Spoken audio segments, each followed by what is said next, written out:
नमस्कार दोस्तों। आज मैं आपको पूर्णिमा की व्रत कथा सुना रहा हूँ।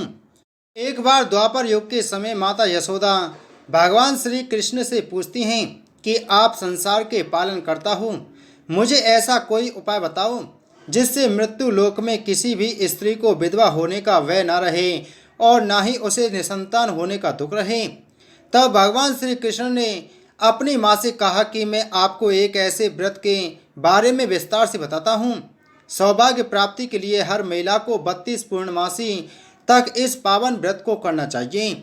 इससे संतान और सौभाग्य की रक्षा होती है। कातका नामक नगर में राजा चंद्रहास राज्य करता था। उसके नगर में एक धनेश्वर नामक ब्राह्मण अपनी पत्नी सुशीला के साथ रहता था। इसके घर में किसी प्रकार के धन संपत्ति की कोई कमी नहीं थी, लेकिन ब्राह्मण की कोई संतान न थी, जिसके कारण दोनों पति पत्नी दुखी रहते थे।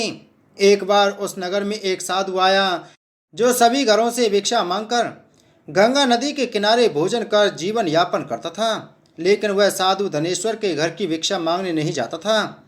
यह देखकर सुशीला और धनेश्वर बहुत दुखी हुए और जाकर उस साधु से पूछें कि आप सभी घरों से भिक्षा लेते हो, लेकिन हमारे घर नहीं, ऐसा क्यों साधु महाराज?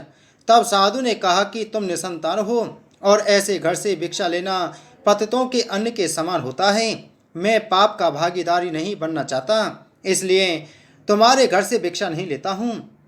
यह सुन धनेश्वर बहुत दुखी हो जाता है और साधु से पूछने लगा कि ऐसा कोई उपाय बताएं जिससे मुझे भी संतान सुख की प्राप्ति हो।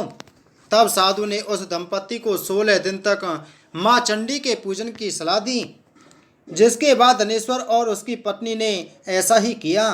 दंपति की आराधना से प्रसन्न होकर माँ काली प्रकट हुई और सुशीला को गर्भवती होने का वरदान दिया और कहा कि प्रत्येक पूर्णिमा को दीपक जलाएं। ऐसे ही सभी पूर्णिमा को दीपक की संख्या बढ़ाती जाना जब तक 32 दीपक ना हो जाएं। माता के आशीर्वाद के फल स्वरूप सुशीला गर्भवती हुई। काली माता के कहे अनुसार वह दीपक जलाती रही। माँ काली की कृपा और आशीर्वाद से दंपति के घर एक पुत्र ने जन्म लिया, जिसका नाम धनेश्वर और सुशीला ने देवीदास रखा। देवीदास जब बड़ा हुआ तो धनेश्वर ने उसे विद्या ग्रहण करने के लिए काशी भेजा।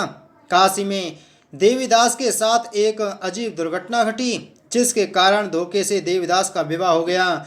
जब देवीदास ने बताया कि वह अल्पायु में है, फिर भी उसका विवाह जबरदस्ती करवा दिया गया। कुछ समय बाद जब काल देवदास के प्राण लेने आया तो काल देवदास का प्राण नहीं ले पाया। तब काल ने यमराज से कहा कि वह देवदास के प्राण लेने में असमर्थ हैं।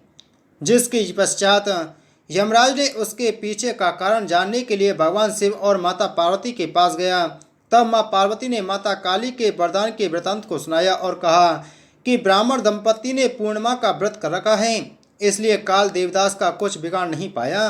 तभी से कहा जाता है कि पूर्णिमा के दिन व्रत करने से काल से मुक्ति मिलती है और भगवान सभी मनोकामनाएं पूर्ण करते हैं।